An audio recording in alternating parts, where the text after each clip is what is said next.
Γεια σας! Σας καλωσορίζω σε ένα ακόμα βίντεο εδώ στο κανάλι μας. Καλή χρονιά! Δεν τα είπαμε αυτά ακόμα, αλλά ποτέ δεν είναι αργά. Καλή χρονιά λοιπόν. Εύχομαι το νέο έτος να φέρει στον καθένα τόσο σωματική όσο και ψυχική υγεία και φυσικά ό,τι άλλο αποτελεί προτεραιότητα και για εσάς. Πώς σας βρήκε το νέο έτος? Ελπίζω να μου είστε όλοι καλά. Σήμερα λοιπόν θα κάνουμε ένα βίντεο στο οποίο θα μιλήσουμε για ένα προϊόν που αγαπάω πάρα πολύ και δεν είναι άλλο από το κεφίρ. Θα μάθουμε λοιπόν τι είναι το κεφίρ, ποια είναι τα ωφέλη του για την υγεία μας και πώς μπορούμε να φτιάξουμε κεφίρ μόνοι μας στο σπίτι. Πριν ξεκινήσουμε λοιπόν, θυμίζω να πατήσετε το κουμπάκι που λέει εγγραφή, να πατήσετε και το καμπανάκι, ώστε να λαμβάνετε ειδοποίηση κάθε φορά που ανεβάζω νέο βίντεο.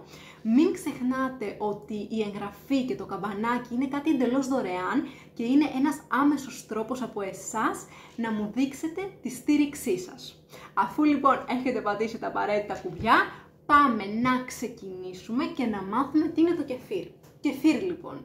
Το κεφίρ λοιπόν αποτελεί ένα όξινο προϊόν γάλακτος το οποίο έχει υποστεί ζύμωση. Έχει ελαφρώς όξινη γεύση και κρεμώδη σύσταση. Το κεφίρ προέρχεται από τα Βαλκάνια, την Ανατολική Ευρώπη και τον Κάφκασο. Το κεφίρ μας παρασκευάζεται μετά από ζύμωση γάλακτος με κόκκους κεφίρ. Αφού λοιπόν αφαιρέσουμε τους κόκκους κεφίρ, το τελικό προϊόν που μένει είναι το ευεργετικό αυτό ρόφημα. Παραδοσιακά αυτό που γνωρίζουμε όλοι είναι ότι χρησιμοποιείται για τη ζύμωση ως βάση το ζωικό γάλα. Κατσικίσιο, πρόβιο, αγελαδινό, βουβαλίσιο. Ωστόσο μπορεί να χρησιμοποιηθεί αντί για γάλα νερό καρύδας και χυμός φρούτων. Μην ξεχνάμε ότι σε κάποιες χώρες το γάλα είναι εξαιρετικά ακριβό, είναι δισεύρετο πολλές φορές, οπότε ο κόσμος δεν μπορεί να το χρησιμοποιήσει τόσο εύκολα σε περίπτωση που έχει το σπόρο κεφίρ. Επίσης μπορεί κάποιος άνθρωπος για διατροφικούς περιορισμούς να μην το χρησιμοποιεί, μπορεί να έχει ας πούμε δυσανεξία στη λακτόζη και παρόλο που γίνεται ζύμωση και μειώνεται εξαιρετικά το ποσοστό λακτόζης και πάλι κάποιους ανθρώπους τους ενοχλεί, ή μπορεί να έχουν έντονα συμπτώματα ευερέθησης του εντέρου και ακόμα και εκεί να τους ενοχλήσει. Υπάρχουν άνθρωποι οι οποίοι επιλέγουν μία αυστηρά χορτοφαγική διατροφή, οπότε εκεί δεν καταναλώνουν γάλα και φυσικά στην επιλογή του τι θα χρησιμοποιήσουμε ως βάση πολλές φορές παίζουν ρόλο και θρησκευτικά έθιμα. Οπότε πάμε να δούμε τώρα λιγάκι τα ωφέλη που έχει το κεφίρ για την υγεία μας. Πρώτα απ' όλα μιλάμε για ένα προϊόν ζύμωσης. Τα προϊόντα λοιπόν που έχουν υποστεί ζύμωση είναι και προϊόντα τα οποία είναι πολύ καλή πηγή προβιωτικών. Για τα προβιωτικά έχουμε ξαναμιλήσει, οπότε αν θέλετε περισσότερες πληροφορίες μπορείτε να ανατρέξετε σε παλαιότερο βίντεο και να δείτε αναλυτικά τι γίνεται εκεί με τα προβιωτικά. Άρα λοιπόν το κεφίρ είναι ένα προϊόν πλούσιο σε προβιωτικά. Άρα τι κάνει? Βοηθάει στην υγεία της εντερικής μικροχλωρίδας μας. Πράγμα εξαιρετικά σημαντικό γιατί πλέον το έντερο θεωρείται ο δεύτερος εγκέφαλος. Οπότε οτιδήποτε μπορεί να βοηθήσει την υγεία της εντερικής μικροχλωρίδας μπορεί να βοηθήσει και τη γενικότερη υγεία μας.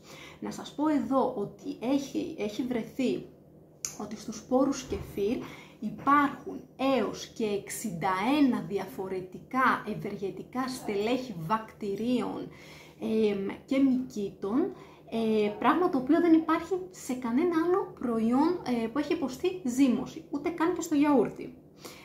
Οπότε, πέρα από την έντονη προβιωτική δράση που έχει το κεφίρ, έχει και πολλές άλλες ευεργετικές ιδιότητες. Τέτοιες είναι για παράδειγμα αντιφλεγμονώδεις ιδιότητες, αντιμικροβιακές ιδιότητες, έχει αντικαρκινικές ιδιότητες, έχει αντιβακτηριακές ιδιότητες και έχει φανεί ότι δρά κατά του στρεπτόκοκκου, του σταφυλόκοκκου, της σαλμονέλας, του κάντιτα και πολλών άλλων παθογόνων βακτηρίων.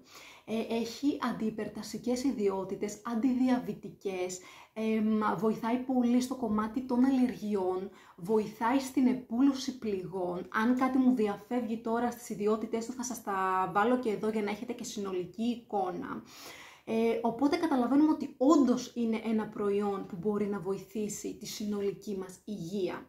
Οι ιδιότητες που αναφέραμε οφείλονται στην κεφιράνη. Η κεφιράνη είναι ένας πολυσακχαρίτης, ο οποίος βρίσκεται στους σπόρους κεφίρ και συνεχώς είναι υπό έρευνα οι τόσο ευεργετικές ιδιότητες που έχει.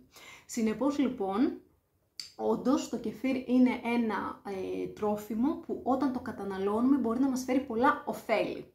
Να πω εδώ όμως κάτι πολύ σημαντικό. Κανένα τρόφιμο και κανένα ρόφημα δεν είναι μαγικό. Δεν υπάρχουν μαγικά χάπια. Δηλαδή δεν έχει κανένα νόημα να πίνω κεφίρ, αλλά όλη η υπόλοιπη διατροφή μου και όλη η υπόλοιπη προσέγγιση μου να είναι τελείως διαφορετική. Δηλαδή, να τρώω πολλά επεξεργασμένα τρόφιμα, να τρώω πάρα πολύ ζάχαρη, να τρώω υδατάνθρακες υψηλού γλυκαιμικού δείκτη, να μην γυμνάζομαι, να μην πίνω νερό, να πίνω πολύ αλκοόλ, να καταναλώνω πάρα πολλά γλυκά σε μεγάλη συχνότητα. Αν δηλαδή τα κάνω όλα αυτά και πίνω και κεφίρ, δεν πρόκειται να γίνει κάτι. Καταλαβαίνουμε ότι θέλουμε μια ολιστική προσέγγιση, να έχω δηλαδή υγιείς συνήθειες και να προσθέτω ακόμα περισσότερες θρεπτικές τροφές στην καθημερινότητά μου για να ενισχύω αυτό που ήδη κάνω. Σημαντικό αυτό, έτσι, να το υπογραμμίσουμε. Λοιπόν, αφού λοιπόν είπαμε τι είναι το κεφίρ και ποιες είναι οι ιδιότητες του και αν όντως μας βοηθάει, πάμε να δούμε τώρα πώς μπορούμε να φτιάξουμε η ίδια κεφίρ στο σπίτι. Για εσάς που μου βαριέστε, μπορείτε να βρείτε κεφίρ σε σούπερ μάρκετ ή και σε βιολογικά καταστήματα. Προσέξτε μου λιγάκι στο έτοιμο κεφίρ, δείτε στις ετικέτες να μην έχει μέσα ζάχαρη, τέτοια πράγματα. Δηλαδή να μου προσέχετε πάντα τις ετικέτες, είναι πολύ σημαντικό αυτό. Και θυμίζω ότι το κεφίρ, εκτός από την πόσιμη μορφή του, μπορούμε να το βρούμε και σε κεσεδάκι. Οπότε όσοι βαριόμαστε να μπούμε στην διαδικασία να το δημιουργήσουμε, το παίρνουμε έτοιμο και είμαστε ok. Τώρα, όλοι οι υπόλοιποι που έχουμε λίγο έτσι την τάση να παίζουμε με αυτά, μπορούμε να το φτιάξουμε στο σπίτι. Πάμε να δούμε τι θα χρειαστούμε.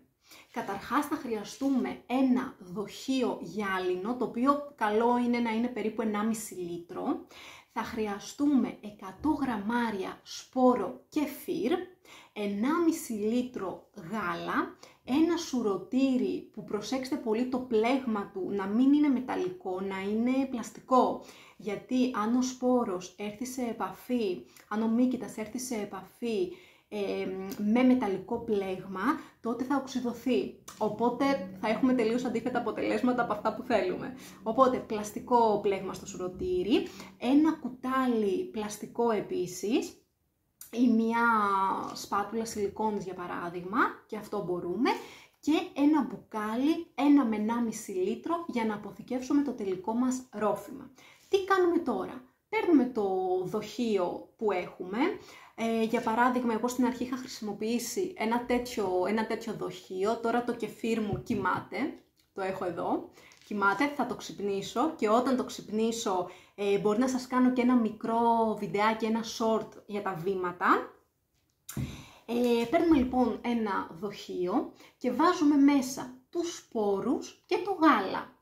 Προσέχουμε πάντοτε το γάλα να μην φτάνει μέχρι πάνω, στην ποσότητα που σας είπα δεν φτάνει, αλλά έχετε το νου σας να φτάνει περίπου μέχρι εδώ.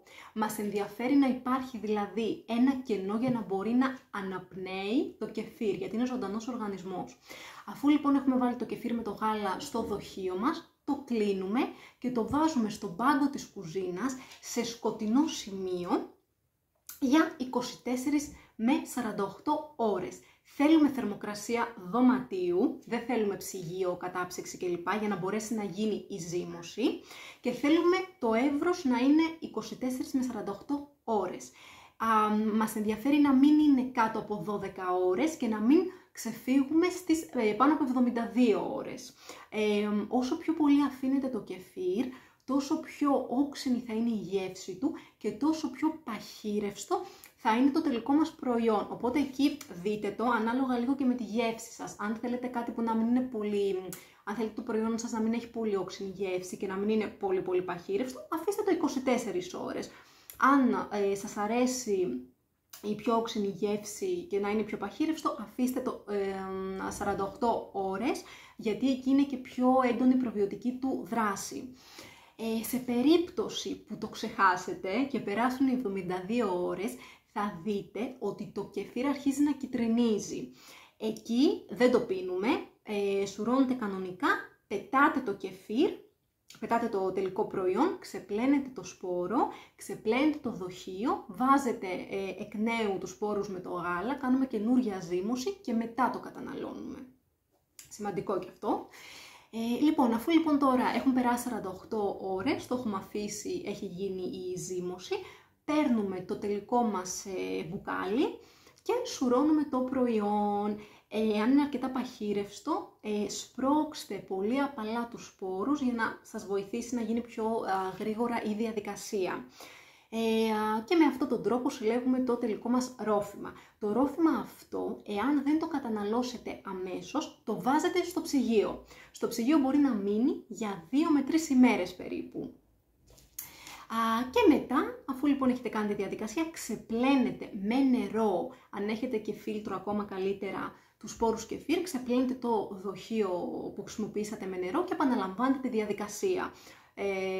Σπόροι, γάλα, κλείνουμε 24 με 48 ώρες και ξανά και ξανά και ξανά.